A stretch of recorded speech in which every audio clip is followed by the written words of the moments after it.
आलिहि व अस्हाबिहि व बारिक वसल्लिम सलातन व सलामन अलैका या रसूल अल्लाह सलातन व सलामन अलैका या हबीब अल्लाह। रफ़ीकान गिरामी, अल्लाह तबारक व तआला ने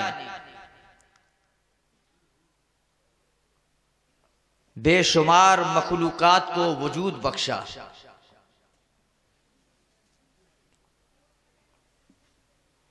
लेकिन हर एक मखलूक के पैदा करने का कोई न कोई मकसद है। अल्लाह ने किसी चीज को बेकार नहीं बनाया। हर एक का एक मकसद तख्लीक है।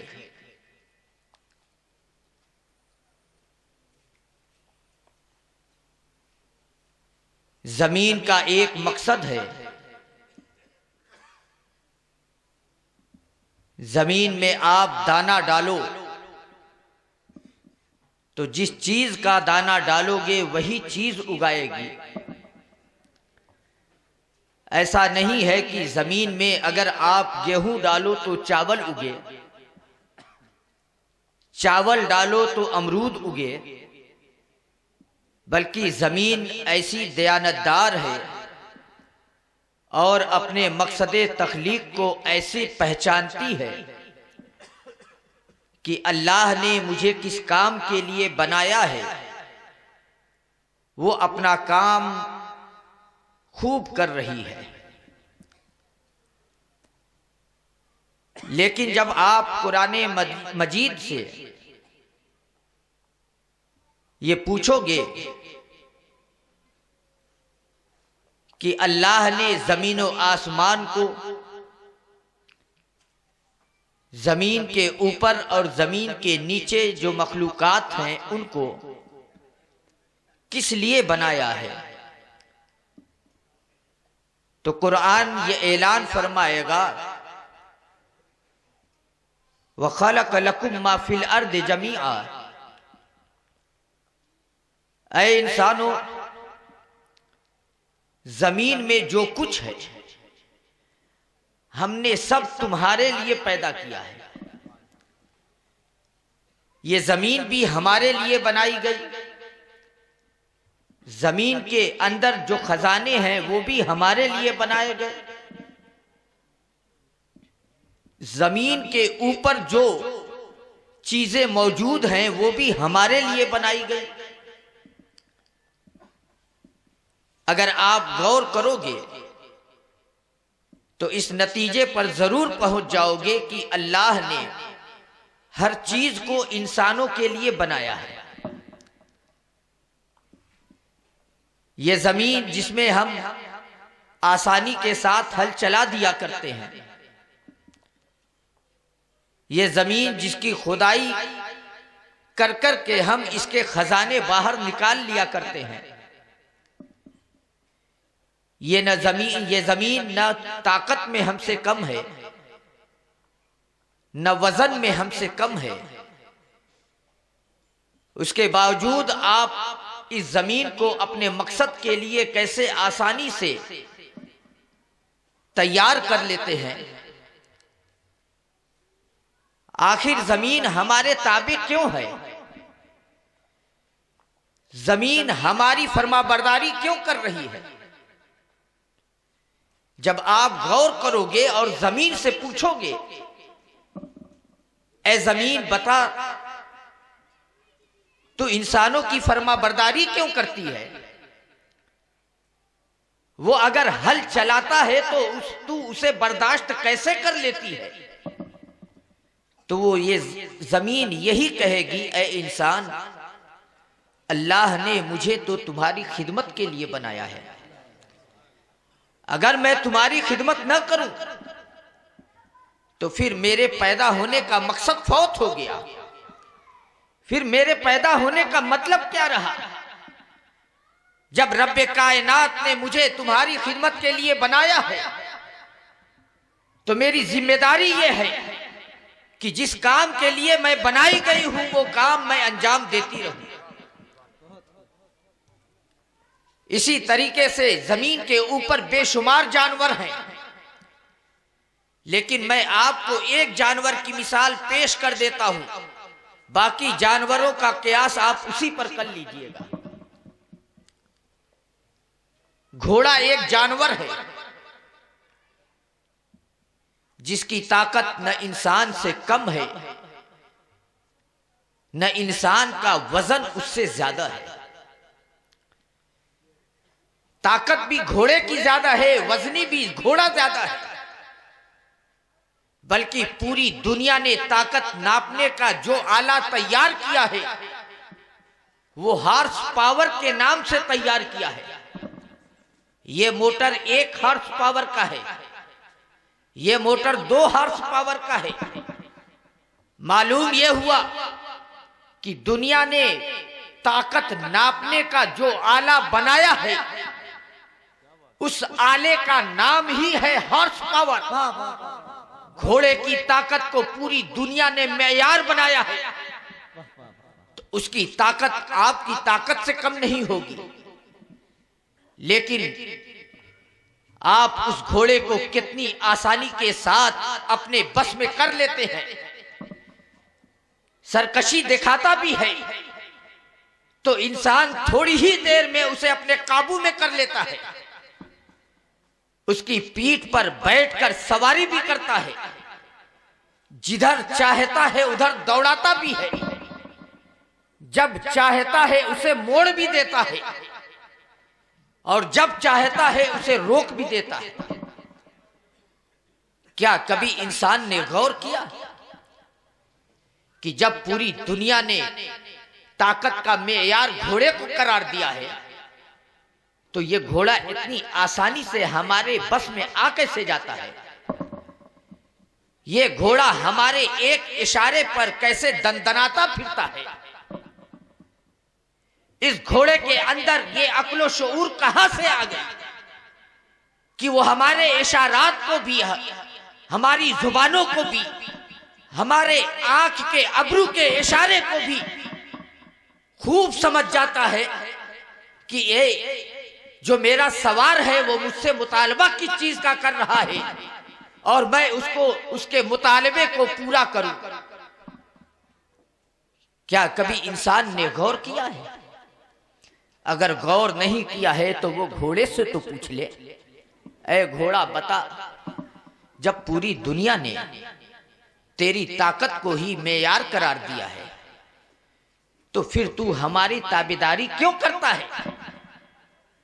वो घोड़ा यही कहेगा, ऐ इंसान सुनो सुनो, अगरचे मेरी ताकत तुम्हारी ताकत से बहुत ज्यादा है, लेकिन अल्लाह ने मुझे पैदा किया है तुम्हारी खिदमत के लिए, इसलिए जब तुम मुझसे खिदमत लोगे तो मैं तुम्हारी खिदमत गुजारी करूंगा, क्योंकि अल्लाह ने मुझे इसी काम के लिए पैदा किया है और मेरा मकसद तखलीक यही है।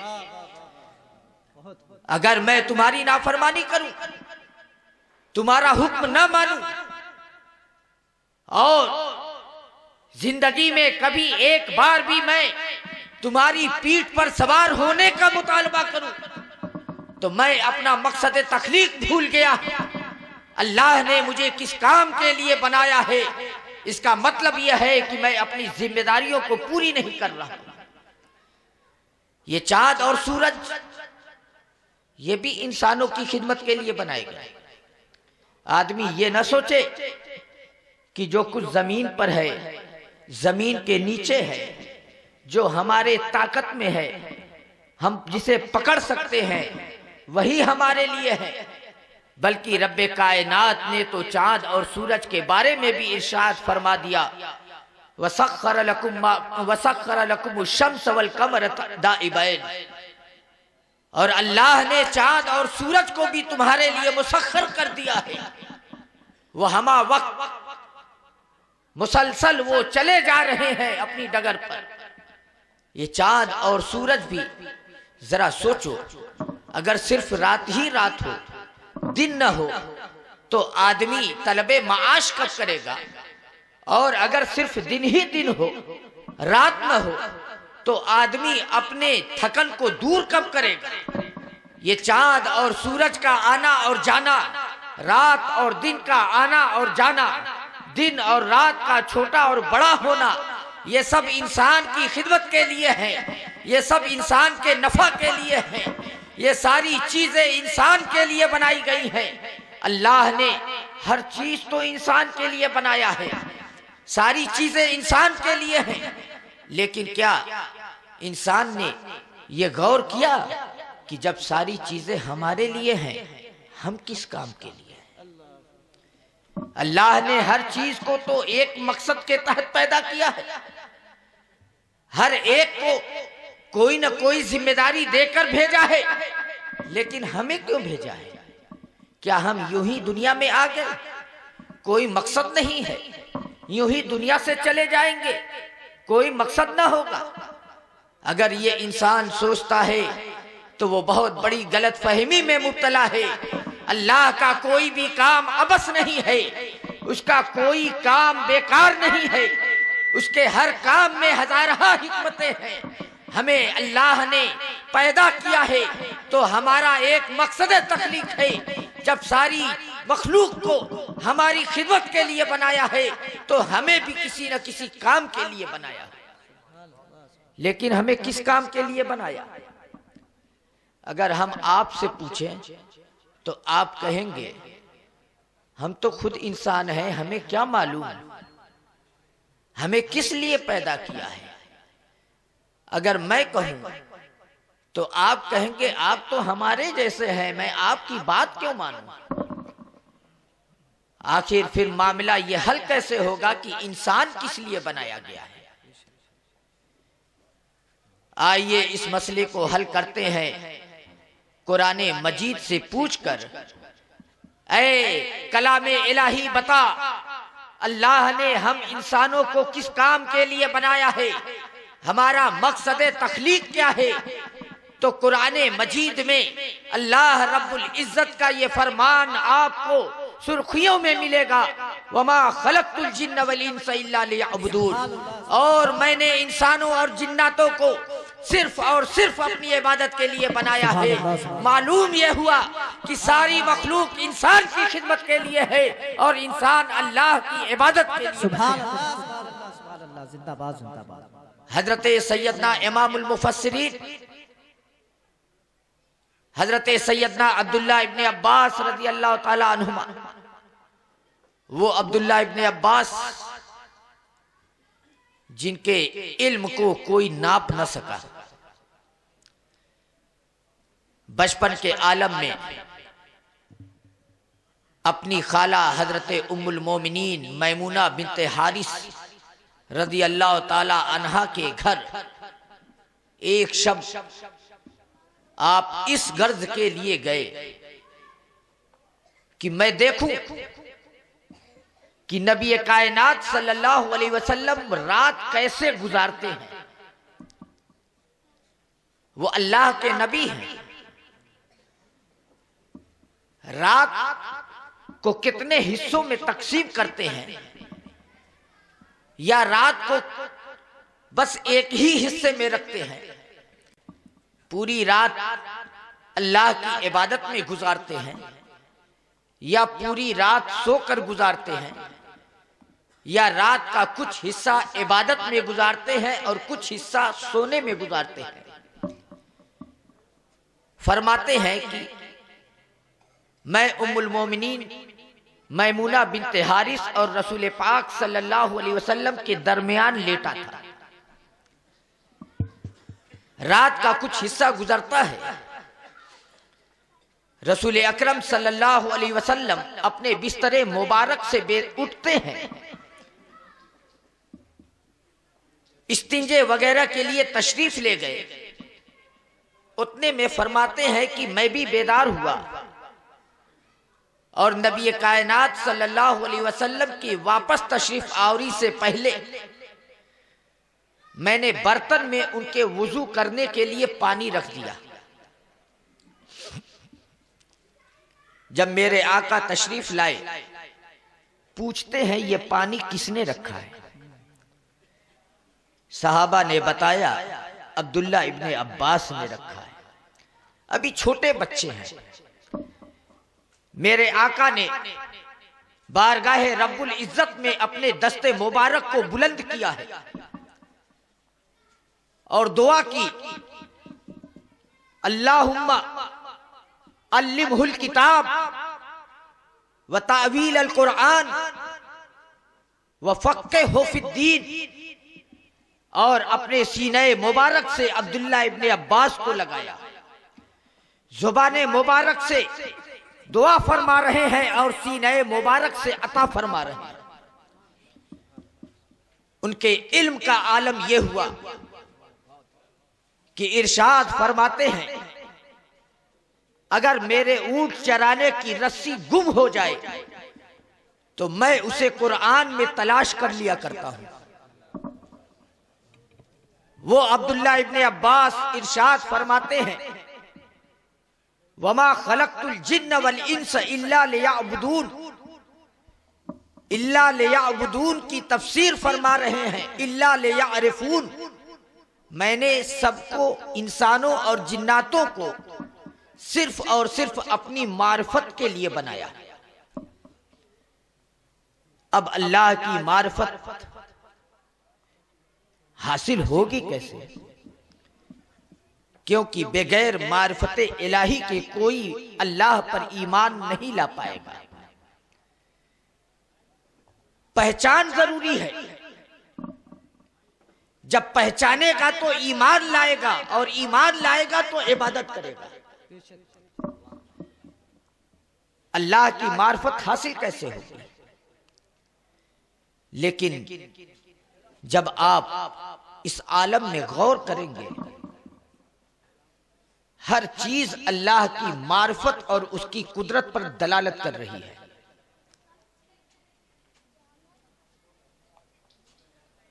इंसान अगर अपने अंदर झांक कर देख ले तो उसका हर उज़्व, हर जुज़ मार्फत इलाही पर दलालत कर रहा है। मिसाल के तौर पर मेरा ये एक अंगूठा है, ये कितना बड़ा है? मुश्किल से आधा इंच, और ये उंगली ले लो तो वो भी नहीं। अंगूठे के अंदर मेरा हो या आपका हो, सबके अंगूठे के अंदर निशान है। निशान है कि नहीं है? बायोमेट्रिक का जमाना है।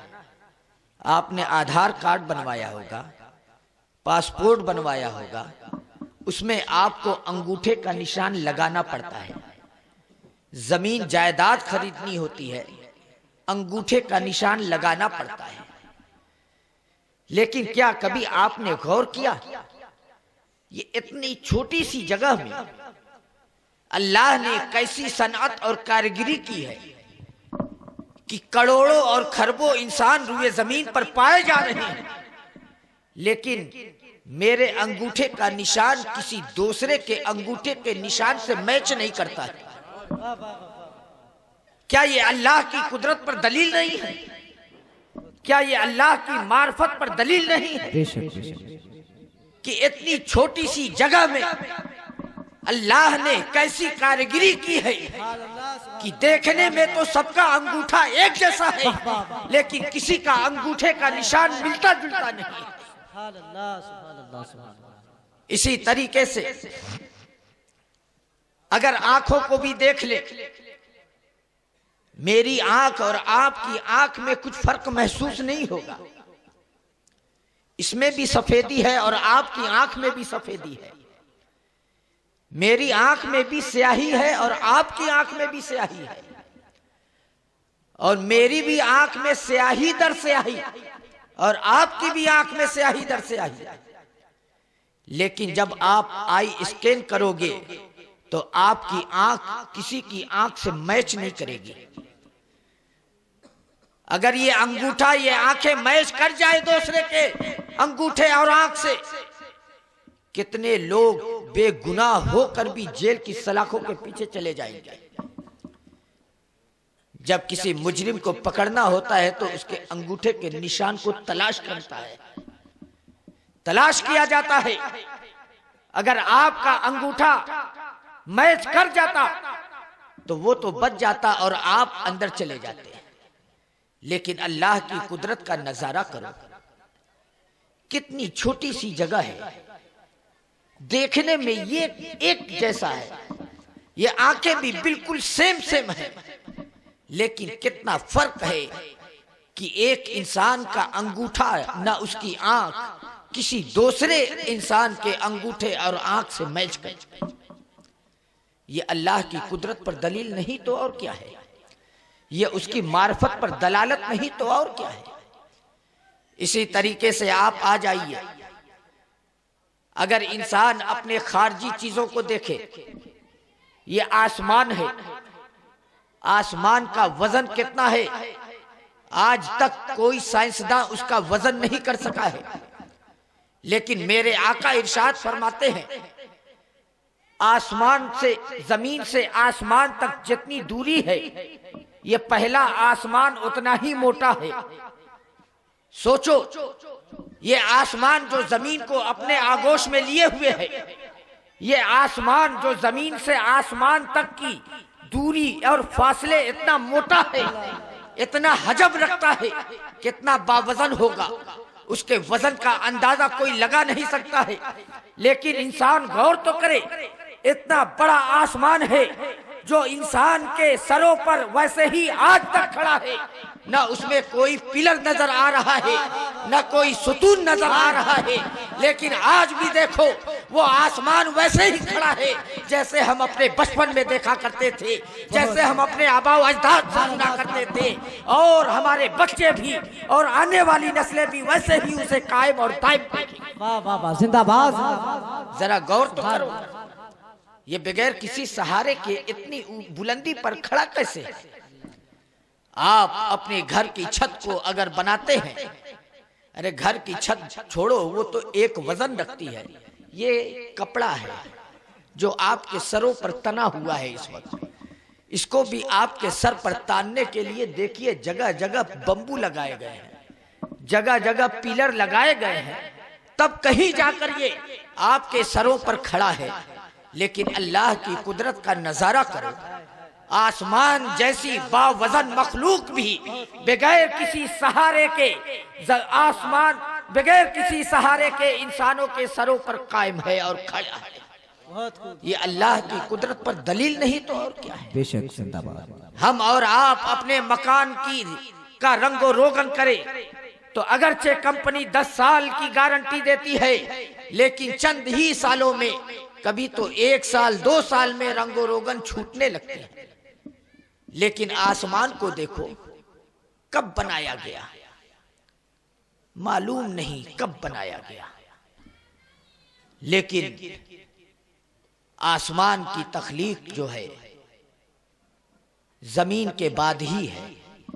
जब भी हो, उसकी उम्र का अंदाजा नहीं है। सूरज इतने करीब है, लेकिन उसके रंगो रोगन को जला नहीं पा रहा है।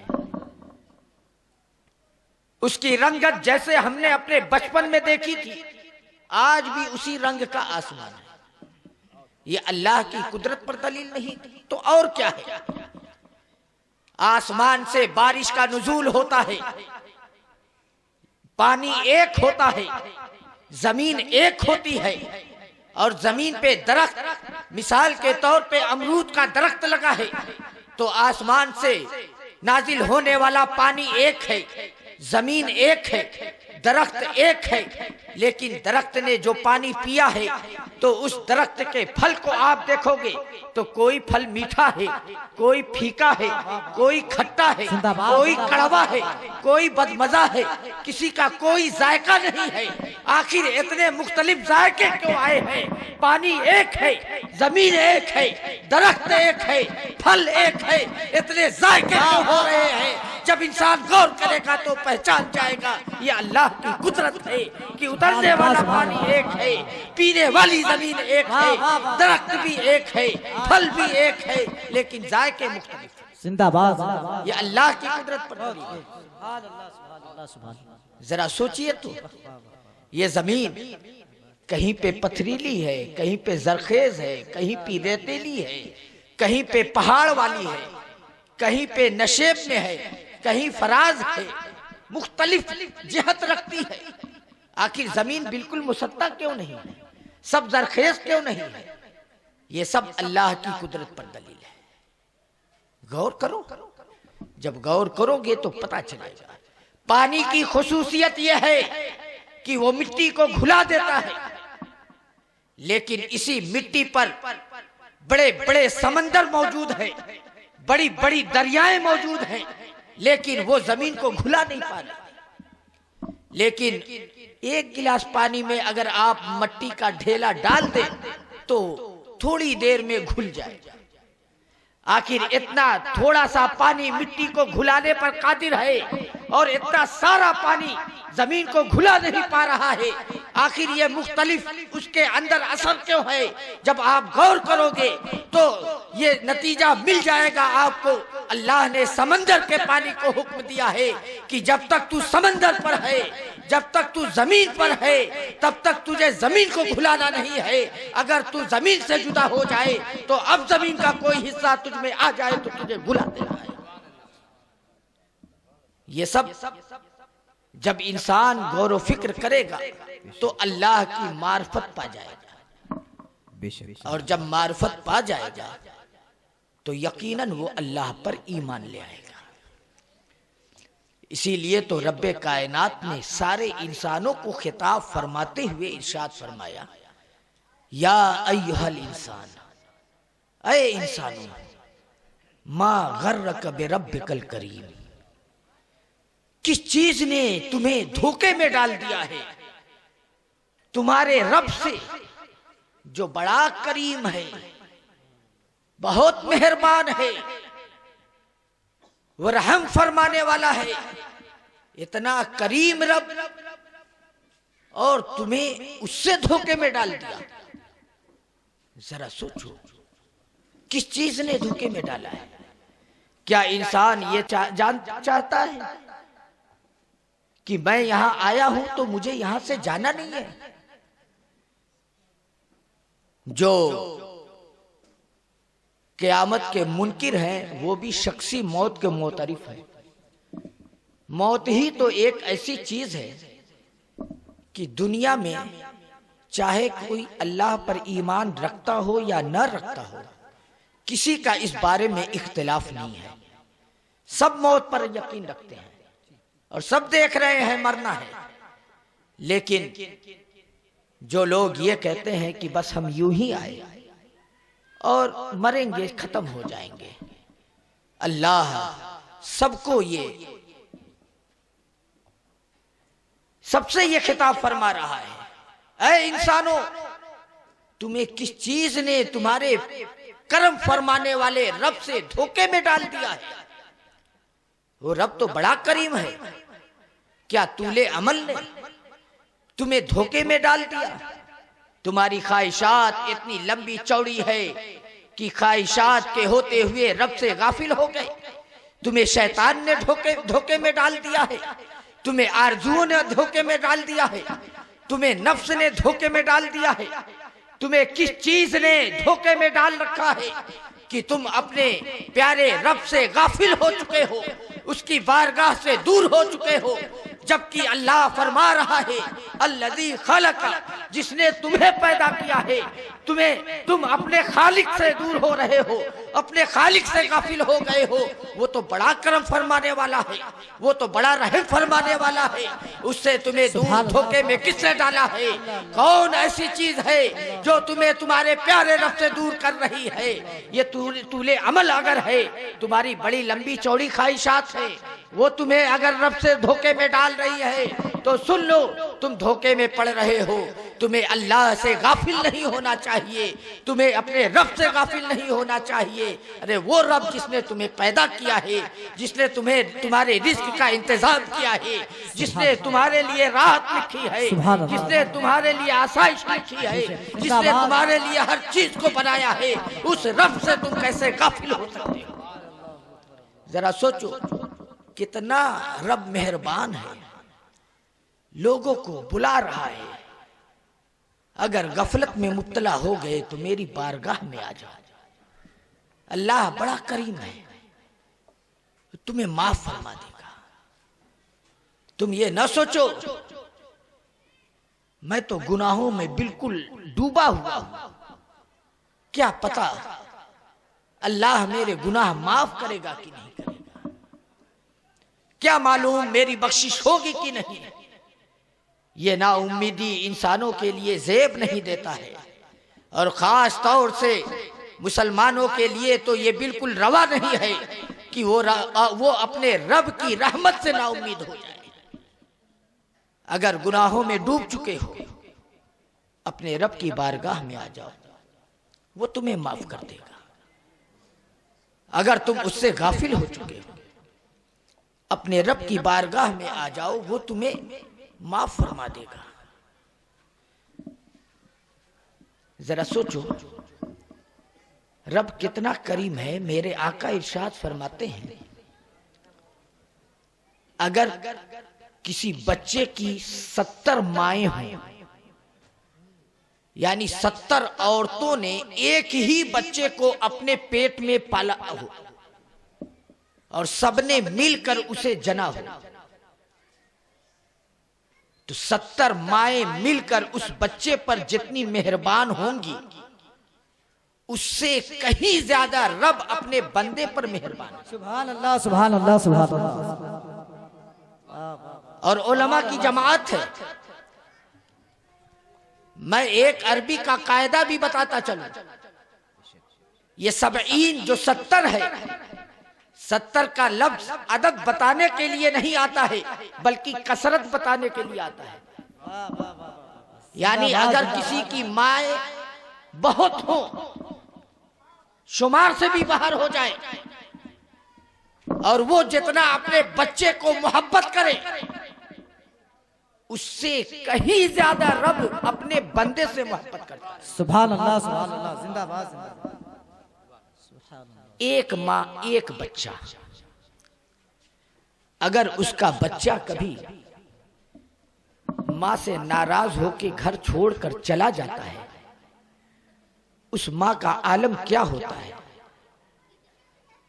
आप कभी अखबारात में पढ़ते होंगे कि एक माँ ने ये इस्तेगासा पेश किया कि मेरा बच्चा जहां कहीं भी हो, ये खबर पढ़ के फौरन घर आ जाए। वो मुझसे नाराज है, नाराज होकर चला गया है, लेकिन वो घर आ जाए, मैं उसे माफ कर दूंगी। अगर वो नहीं मिल पाता है, अजीजों अकारिब से कहती है, पूरे खानदान में खबर करती है, पूरे मोहल्ले वालों को बता देती है, पूरे शहर में डिडोरा पिटवा देती है, अगर मेरा बच्चा किसी को कहीं नजर आ जाए तो उसे पकड़कर मेरे घर ले आना।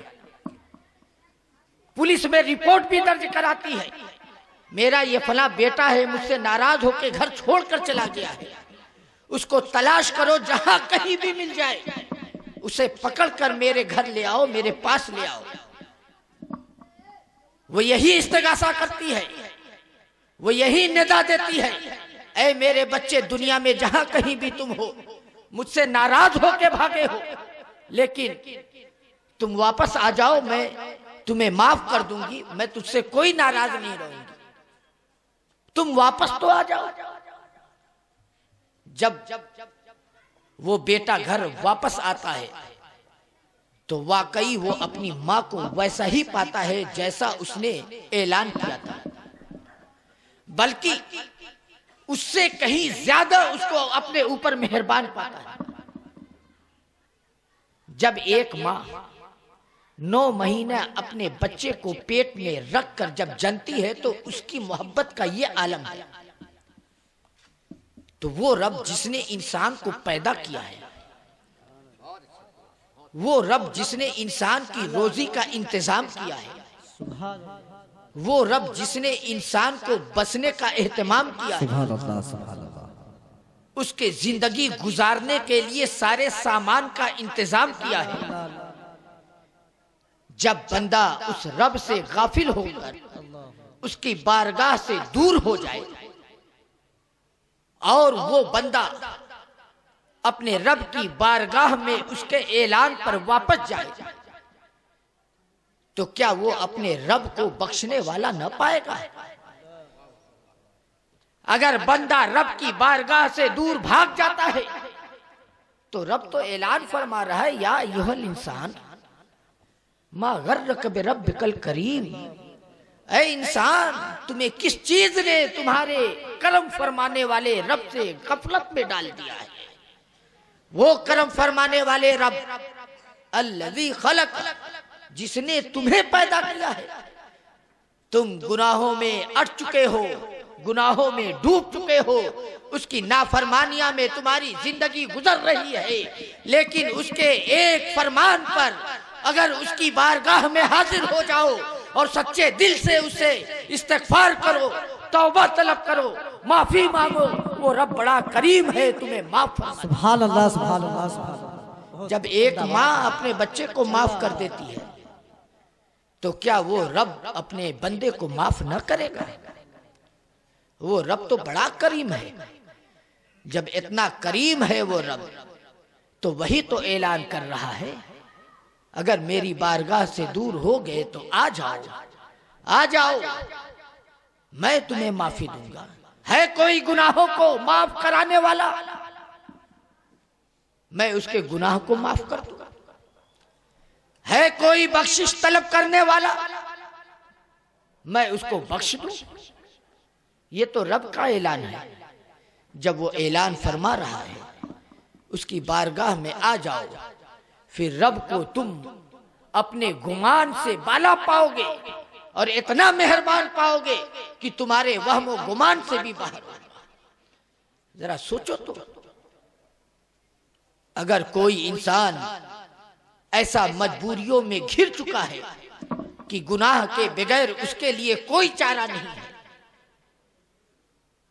और जब वो बारगाहे रब्बुल इज्जत में पहुंचे और ये वो दलील दे अपने गुनाह के जवाब पर, ऐ रब मैं क्या करूं, मेरे लिए कोई और रास्ता बचा ही नहीं था, मैं बिल्कुल मजबूर हो चुका था, इस गुनाह से बचने की कोई तदबीर नहीं थी मेरे पास, इसलिए मुझे ये गुनाह करना पड़ा। ये तुम्हारी दलाइल बारगाहे रब्बुल इज्जत में कोई हैसियत नहीं रखते हैं। हाँ, उसी रब की बारगाह में अगर तुमने एक कतरा आंसू पेश कर दिया और ये कहा, ऐ रब मेरे गुनाह को माफ फरमा दे, वो रब बड़ा करीम है, वो तुम्हारे गुनाह माफ कर देगा। लेकिन दिल तो लाओ यार ऐसा जो रब के खौफ से लरसता हो, आंखें तो लाओ ऐसी जो उसके अजाब के डर से रोती हो। मेरे आका तो इरशाद फरमाते हैं, अगर तुम्हारी आंखों से आंसू न बह सके, सूरत तो रोने वाली बना लो। आंसू न बहाओ, न बहे तो न बहाओ, लेकिन सूरत तो रोने वाली बनाओ। जब सूरत रोने वाली बना लोगे तो रब की बारगाह में आजिज़ी से पेश आओगे, और जब आजिज़ी दिखाओगे तो रब तुम्हारे गुनाह माफ फरमा देगा। सुभान अल्लाह, सुभान अल्लाह। मगफिरत से तो वो नवाजने वाला है। जरा देखो हम इंसानों के हाल कितने अलग अजब हैं। एक इंसान अगर दूसरे इंसान से नाराज होता है तो उसे राजी करने की कोशिश करता है, जतन लगा लेता है। वो जिसे पसंद करता है, जिससे मोहब्बत करता है, उसको वसीले में भी पेश करता रहता है, किसी तरह से ये खुश हो जाए। मिसाल के तौर पर किसी तरह से हजरत खुश हो जाए, ये उनके बड़े करीबी हैं, इनको लेकर चलो, हो सकता है ये कुछ कहें तो ये मान जाए। एक इंसान दूसरे इंसान को खुश करने की इतनी जतन करता है, लेकिन रब को खुश करने का कोई भी जतन नहीं करता। रब तो इतना करीम है कि तुम रब की बारगाह में नदामत का एक कतरा तो बहाओ, फिर रब को इतना करम वाला पाओगे कि वो तुम्हारे गुनाहों को बिल्कुल माफ फरमा देगा, तुम्हारी खताओं को वो माफ कर देगा, तुम्हें गुनाहों से बिल्कुल पाक कर देगा। ये आज की शब इस काम के एहतमाम के लिए खुसूसी शब है। सुभान अल्लाह, सुभान अल्लाह। बहुत यहां से आप जाएं या जहां भी रहें, यहीं रहें, घर जाते जाते दिल लगाओ बारगाहे रब्बुल इज्जत की तरफ। जुबाने हाल से कुछ कहो ना कहो, दिल से तो अर्ज कर दो, दिल ही दिल में ऐ रब मेरे मुझे माफ फरमा दे। आज की ये शब है, तेरा ये वादा है, तू करम फरमाता है, तू कबीले बनु कल्ब की बकरियों के बाल की तादाद में जहन्नमियों को आजाद करता है। ऐ परवरदिगार मुझ पर करम फरमा, उन लोगों में मुझे भी शामिल फरमा ले जिन्हें तू आज रात परवाने निजात अता फरमाएगा। सुभान अल्लाह, सुभान अल्लाह। आज की रात जिन्हें तू बख्शेगा उन लोगों में मुझे भी दाखिल कर ले। और ये यकीन जानिए, अगर ये सदा आपके दिल से निकली है तो यहां से उठने से पहले पहले आपकी बख्शिश हो जाएगी। सुभान अल्लाह, सुभान अल्लाह। गुनाहों की माफी और बख्शिश मालूम करने का एक तरीका है। फिर आदमी को गुनाह करने का दिल करता है तो तैयार नहीं होता है, यानी गुनाह की तरफ दिल माइल नहीं होता। उसकी जुबान जिक्र इलाही में मसरूफ रहती है, उसकी जुबान पर दुरूद शरीफ का विर्द रहता है। क्या आप चलते फिरते दुरूद शरीफ नहीं पढ़ सकते? क्या चलते फिरते अल्लाहू अल्लाहू नहीं कर सकते? बिलाशुबहा कर सकते हैं, लेकिन क्या करें, इंसान अपने रब से गाफिल हो चुका है। गफलत का तो ये आलम है कि जो लोग ईमान नहीं लाए उनकी गफलत तो बिल्कुल वाज़ेह है। ईमान ही ना लाना गाफिल रहने पर दलालत है। और वो खुशनसीब लोग जो ईमान की दौलत से मुशर्रफ हुए, उनमें भी दर्जात हैं। ये न समझे कि सब मुसलमान एक जैसे हैं, बराबर हैं। बराबर तो कोई नहीं है। बराबर जब मेरी उंगलियां नहीं हैं तो मैं और आप बराबर कैसे हो सकते हैं? कोई बराबर नहीं है। अल्लाह ने सबके दरमियान दर्जात रखे, दर्जे रखे। अमीर भी बनाया है, गरीब भी बनाया है। अमीर गरीब का मोहताज है, गरीब अमीर का मोहताज है। अमीर ये न समझे कि गरीब मेरा मोहताज है, मेरे वहां वो नौकरी करे, मेरे वहां बर्तन साफ करे, मेरे वहां झाड़ू पोछा करे। ये न सोचे अरे गरीब जिस दिन बर्तन और झाड़ू पोछा करना छोड़ देगा, अमीर को सब करना पड़ेगा। अमीर गरीब का मोहताज है और गरीब अमीर का जरूरतमंद है। दोनों एक दूसरे की जरूरत है। रब ने दर्जात बनाए हैं, लेकिन उनको एक दूसरे से जोड़ के रखा है। उलमा और अवाम में दर्जों फर्क है, लेकिन उलमा और अवाम में एक मुताबिकत रखी है, एक दूसरे से ताल्लुक रखा है। अवाम को जरूरत है उलमा की और उलमा को जरूरत है अवाम की। अगर उलमा ना हो, अवाम अपने जरूरी मसाइल पूछे किससे? और अवाम ना हो, उलमा अपने इल्म का इजहार किस पर करें? बहुत सब एक दूसरे की जरूरत है। बेशक जिंदाबाद। फर्क ये है कि जरूरत भर महसूस करो, हाकिम मत बनो।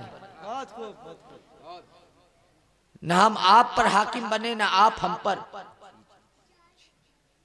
जो अल्लाह के अहकाम हैं उसे आप तक पहुंचाने की जिम्मेदारी हमारी है,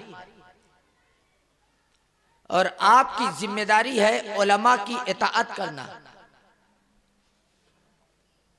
ये नहीं कि आप अपने मन मुवाफिक उलमा से फतवा तलब करें। ना उलमा इसके जिम्मेदार, ना आप उस काम के लिए। सब में सबको एक दूसरे से अल्लाह ने जोड़ कर रखा है। कोई अल्लाह की बारगाह से करीब रहता है, कोई अल्लाह की बारगाह से दूर रहता है। मैं मोमिन की बात कर रहा हूं, जो ईमान ले आए। उनमें बहुत लोग अल्लाह की इबादतों में मसरूफ रहते हैं, और बहुत से लोग अल्लाह की इबादत से गाफिल रहते हैं। लेकिन जो अल्लाह की इबादत में मसरूफ है, वो ये ना सोचे कि हम उन लोगों से बेहतर हैं जो अल्लाह की इबादत से दूर हैं, क्योंकि ये तसव्वुर आपकी इबादतों को बर्बाद कर देगा। और ना ये वो लोग समझे जो अल्लाह की इबादत से दूर हैं कि हम ऐसे गुनाहगार हैं, हमें अल्लाह माफ नहीं करेगा। वो ये ना सोचे, न ये अपनी इबादत पर इतराए, न वो अपने गुनाह की वजह से अल्लाह की रहमत से नाउम्मीद हो। तौबा का दरवाजा खुला हुआ है। ये तो खुसूसी शब्द है। वैसे तो मेरे आका इरशाद फरमाते हैं, अल्लाह हर रात सुबह सादिक के वक्त आसमाने दुनिया पर नुज़ूल फरमा कर यह ऐलान फरमाता है कोई गुनाहों से माफी मांगने वाला कि मैं उसे माफ कर दूं, है कोई बख्शिश तलब करने वाला कि मैं उसे बख्श दूं। यह हर रात निदा होती है। और ये क्यों हर रात होती है, कभी गौर किया? ये वक्त जो सुबह सादिक का वक्त है, उस वक्त अल्लाह हर रात ये निदा फरमाता है। ये इसलिए फरमाता है कि हर शब में वो वक्त बहुत मखसूस वक्त है कि उस वक्त मैंने अपने महबूब को इस खाकदाने गीती पर मबूस फरमाया है। जिस वक्त मेरा महबूब दुनिया में तशरीफ ले गया है, उस वक्त को मैं इतना मखसूस कर दूं कि उस वक्त अगर कोई भी मुझसे गुनाहों की माफी मांगेगा तो मैं उसे माफ कर दूंगा। उस वक्त कोई भी नदामत का इजहार करेगा तो मैं उसे बख्श दूंगा। ये अल्लाह अपने महबूब की रहमत का जलवा है। सुभान अल्लाह। नारे तकबीर, नारे रिसालत, महफिले जिक्रे रसूल, जश्न ईद मिलादुन नबी, मसलके आला हजरत। सुभान अल्लाह। ये तो आम रात है, और आज की रात मखसूस रात है। सुभान अल्लाह, सुभान अल्लाह। इसका एक एक लम्हा, जिसको एक एक लम्हा एक एक पल कहते हैं, वो सब रहमतों से भरी हुई अनवारो गुफरान का नुज़ूल होता है, फरिश्तों का नुज़ूल होता रहता है, निदाएं होती रहती हैं, लोगों के दिलों को झिझोड़ा जाता है, लोगों को बारगाहे रब्बुल इज्जत से करीब किया जाता है, लोगों को गुनाहों से दूर किया जाता है, लोगों के दिलों में अल्लाह की बारगाह से कुर्ब हासिल करने का जज्बा पैदा किया जाता है, ताकि वो इस सब अल्लाह से करीब होकर अपने गुनाहों पर नदामत का आंसू बहाकर मगफरत का परवाना तो हासिल कर लें। और जानते हैं ये मुबारक शब्द शाबान में क्यों है? क्योंकि आने वाला जो महीना है ना, उसका कोई भी लम्हा बरकतों रहमत से खाली नहीं है। रमजानुल मुबारक का चांद जहां तुलू हुआ, जहन्नम के दरवाजे बंद कर दिए गए। ऐसा नहीं कि खाली जहन्नम बंद की गई। जितने न दिखने वाले शैतान हैं, दिखने वाले तो घूमते रहते हैं, जितने न दिखने वाले शैतान हैं सबको आग की बेड़ियों में जकड़कर जहन्नम में कैद कर दिया जाता है और फिर जहन्नम का दरवाजा बंद कर दिया जाता है। जन्नत के सारे दरवाजे खोल दिए जाते हैं।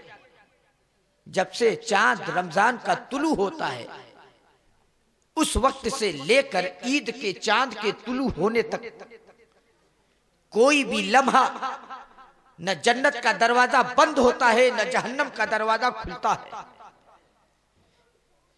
आपको अल्लाह की बारगाह से दूर करने वाले, आपको गुनाहों पर उभारने वाले, आपके दिलों में वसवसे डालने वाले, आपको ख्वाहिशे लज्जात में डुबोने वाले जो दुश्मन हैं, अल्लाह उन्हें जहन्नम में कैद करके दरवाजे बंद कर देता है। अब आपके और रब के दरमियान कोई दुश्मन नहीं। जो शैतान था वो बंद है। अनवारो बरकात, रहमतो गुफरान का नुज़ूल हो रहा है। उन रहमतों को अपने दामन में समेटने लायक दामन भी तो बनाने का वक्त चाहिए आपको। हम कब अपने आप को उन रहमतों का मुस्तहिक बना पाए? कैसे बनाए? तो अल्लाह ने उस महीने के आने से पहले आज की ये मुबारक शब रखी है कि ऐ मेरे बंदो, मेरी बारगाह में आकर के गुनाहों से बिल्कुल पाक साफ हो जाओ। जब ऐसे हो जाओगे तो आने वाला जो महीना है अनवारों बरकात का महीना है, अनवारों गुफरान का महीना है, रहमतों का नुज़ूल होने वाला महीना है। तो उसमें तुम अपने दामनों को बिल्कुल भर लोगे। हर लम्हे को तुम अपने मकसद में और अल्लाह की रजा के लिए सर्फ करोगे और अपने दामने मुराद को रहमतों अनवार से भर दो। सुभान अल्लाह। जिसका दिल जितना पाक साफ होता है उतना ही ज्यादा वो रहमतों का मुस्तहिक बनता है। आप शीशा देखते हैं, आईना, आईना जितना साफ होता है आपका चेहरा उतना अच्छा नजर आता है। और आईने पे जैसे जैसे गर्दो गुबार पड़ते रहते हैं आपका चेहरा धुंधला होता चला जाता है। ये दिल उसी शीशे के मानिंद होता है। मेरे आका इरशाद फरमाते हैं इंसान का दिल बिल्कुल सफेद होता है, साफ शफाफ। जब वो कोई गुनाह करता है सुई के नोक के बराबर एक काला धब्बा उसके दिल पे पड़ जाता है। जब वो तौबा कर लेता है तो वो धब्बा दूर हो जाता है। और वो तौबा नहीं करता, वो धब्बा बढ़ता जाता है, बढ़ता जाता है। फिर गुनाह और आदमी करता जाता है, धब्बा बढ़ता जाता है, यहां तक कि फिर पूरा दिल स्याह हो जाता है। जब पूरा दिल स्याह होता है तो जानते हैं बंदा क्या कहता है? आप उससे कहो मुबारक शब है, अल्लाह की बारगाह में गुनाहों की माफी मांग लो। वो क्या कहता है? अभी तो मैं नौजवान हूं, अभी मेरी उम्र क्या है,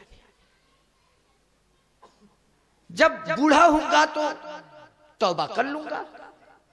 अभी तो नौजवान हूं, अभी लज्जतें हैं, ख्वाहिशात, बहुत सारे अरमान हैं, अभी उनको पूरा कर लेने दो। वो वक्त भी आएगा जब मैं गुनाहों से तौबा करूंगा, और वो वक्त बुढ़ापे का होगा। तौबा करने के लिए अगर कहा जाए तो उस तौबे को बुढ़ापे तक टालता है। कितना गाफिल है ये बंदा। किस उम्मीद पर वो अपने तौबा को मुअख्खर करता है? क्या वो ये नहीं देखता है कि हमने इन्हीं हाथों पर कितने बच्चों को उठाकर कब्रिस्तान में दफन किया है, कितने नौजवानों को इन्हीं कंधों पर उठाकर उसकी कब्र में दफन कर दिया है, कितने अधेड़ उम्र के लोगों को हमने कब्रिस्तान में दफन कर दिया। जब ये वो मनाजिर देख रहा है, जब वो ये काम खुद कर रहा है, तो कैसे उम्मीद लगा के बैठा है कि मैं बुढ़ापे में तौबा करूंगा? क्या वो जान रहा है कि मैं बुढ़ापे तक जिंदा रहूंगा? यही तो एक ऐसी चीज है जिसका इल्म किसी को नहीं है इल्म, लेकिन जिसे इल्म है वो लोग जाहिर नहीं करते हैं। कुछ इल्म का इजहार होता है, कुछ इल्म को छुपाने की बात का हुक्म होता है। जिन अल्लाह वालों को लोगों की उम्र का इल्म होता है, वो लोगों से छुपाते हैं, और बज़ाहिर ऐसे हमें नहीं मालूम कि हमारी मौत का वक्त कब है। बल्कि मैं बताऊं, हजरत सैयदना इमाम हसन बसरी रज़ी अल्लाह ताला अन्हु से एक शख्स ने पूछा, हुजूर नमाज कब पढ़ें? आपने फरमाया मरने से पहले। गौर से सुनिएगा, नमाज कब पढ़े? आपने फरमाया मरने से पहले। उसने कहा, हुजूर ये तो नहीं मालूम कि मैं कब मरूंगा। तो आपने फरमाया, जब ये नहीं मालूम तो नमाज पढ़ते जाओ, नमाज पढ़ते जाओ। तो जब तुम्हें मौत आएगी तो उससे पहले नमाज पढ़ते रहोगे। तो जब मौत का इल्म ही नहीं है तो ये ख्वाहिश कैसे, ये आरजू कैसे कि मैं बुढ़ापे में तौबा करूंगा? ये तौबा का वक्त मिला है, ये गनीमत समझो। ये मुबारक रात मिली है, ये गनीमत समझो। क्या पता हम में से अगली शबे बारात किसे नसीब हो, ये कोई नहीं जानता है। ये हमारी जिंदगी के साल के शुरू होने का रात दिन है। आज की रात हमारी जिंदगियां बता दी जाती हैं कि एक साल के अंदर अंदर कौन मरेगा, कौन पैदा होगा, कौन क्या खाएगा, किसका क्या रिस्क होगा, क्या कमाएगा, कहां जाएगा, सारी चीजें फरिश्तों के हवाले कर दी जाती हैं। सारी चीजें। ये न समझना कि आज की रात अल्लाह लिख कर सबको दे देता है। अल्लाह का इल्म अजली और अबदी है। आप पैदा नहीं हुए थे उससे पहले ही, बल्कि हमेशा से अल्लाह को मालूम है कि मेरा ये बंदा क्या करेगा, क्या खाएगा, क्या पिएगा, है? उसकी जिंदगी लिख दी है, कब पैदा होगा, कब मरेगा, क्या काम करेगा, सब कुछ उसके इल्म में है। आज की रात एक साल का रजिस्टर फरिश्तों के हवाले कर दिया जाता है। हम में से कितने ऐसे होंगे जिनका नाम दरमियानी साल ही में गायब हो जाएगा? इसलिए आज की ये मुबारक शब गनीमत समझो। इस शब अल्लाह को राजी कर लो। अल्लाह को राजी कर लोगे तो रमजान की बरकतों से माला माल हो जाओगे। अल्लाह को राजी कर लोगे तो जो रमजान में रहमतें नाजिल होंगी, जो रमजान में इत्कुम मिनन नार का परवाना दिया जाएगा, उस सब के आप मुस्तहिक बन जाओगे। जितना दिल साफ होगा रहमतों का नुज़ूल उस पर उतना ही होगा, उतना ही साफ शफ़ाफ। इसलिए आज की शब को आप काम में लाएं और जो वक्त बच गया है उसमें अल्लाह को राजी करने का एहतमाम करें। रात भी काफी हो गई, तकरीबन 2:45 बजने को हैं। और ये आखिरी पहर जो होता है ये बड़ा मुबारक पहर होता है। मेरे ख्याल से जलसा कराने वालों का मकसद भी यही होगा कि इस आखिरी पहर को आप काम में ला सकें, जलसे को इतनी देर तक ले जाया जाए कि आप आखिरी पहर में जागते रहें, और जब जागते रहेंगे तो यकीनन रब को राजी करने का इंतजाम ही करेंगे कि अब ये रात खत्म होने वाली है, थोड़ा सा वक्त बचा है, इसमें अल्लाह को राजी कर लो, इसमें गुनाहों से माफी मांग लो, इसमें तौबा इस्तिग़फ़ार कर लो, इसमें तलबे माश कर लो, इसमें जो है कि औलाद को भी तलब कर लो। जो ख्वाहिशात हैं, नेक ख्वाहिशात आप अल्लाह से तलब करो। अल्लाह बड़ा करीम है। मुझे अल्लाह की रहमत से यही भरपूर उम्मीद है कि जो भी इस शब अल्लाह से मग़फ़िरत तलब करेगा, अल्लाह उसे मग़फ़िरत से नवाज देगा। अल्लाह ताला आज की मुबारक शब में हम सब की मग़फ़िरत फरमाए और छोटे बड़े गुनाह हमारे माफ़ फरमाए, फितनों से हम सब की हिफाजत फरमाए और हमारे ईमान की हिफाजत फरमाए। वमा अलैना इल्लल बलाग। अस्सलामु अलैकुम व रहमतुल्लाहि व बरकातहू।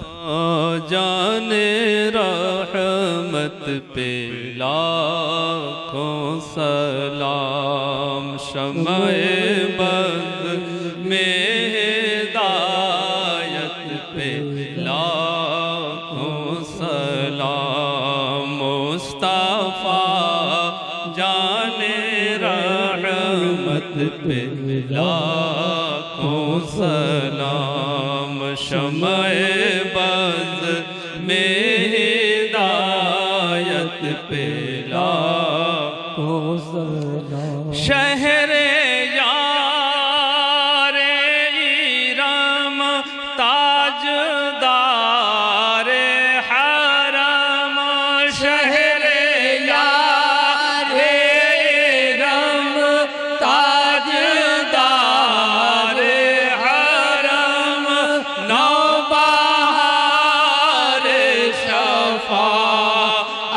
पे लाखों सलाम, मुस्तफा जाने रहमत पे लाखों सलाम, शम्ए बज़ में हिदायत पे लाखों सलाम। हम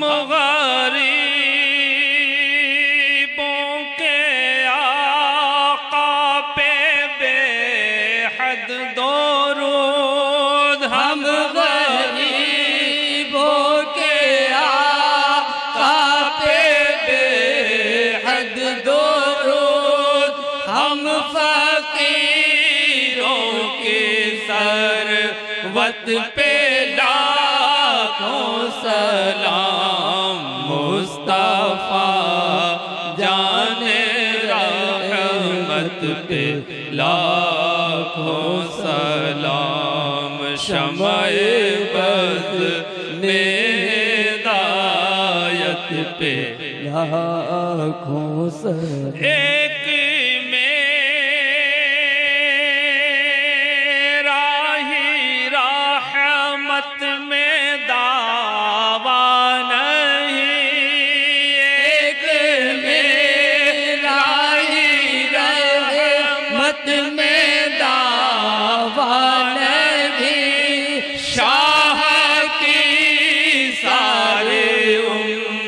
मत पे लाखों सलाम, मुस्तफा जाने रहमत पे लाखों सलाम। गौसे आज़म इमाम तो कावनों का, गौसे आज़म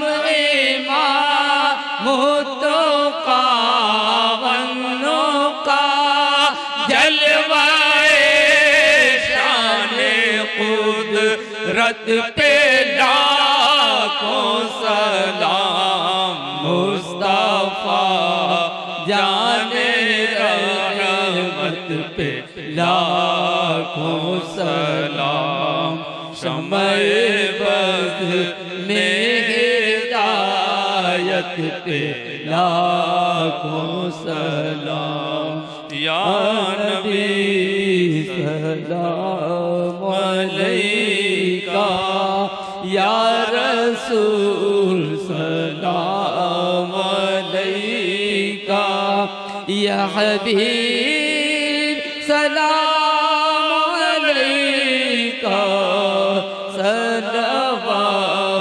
सलवातुल्लाह अलैका ऐ हबीब खालिके दो जहां दिल हम ज़दा का सलाम लो ऐ हबीब खालिके दो जहां ऐ हबीब खालिके दो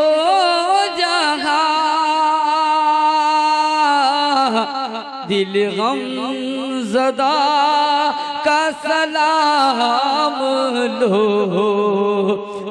जो तेरी तलाश में गुम हुए उन गुम शुदा का सलाम लो या नबी सलाम अलैका या रसूल सलाम अलैका या हबीब सलाम अलैका सलवातुल्लाह अलैका हबीबी या रसूल अल्लाह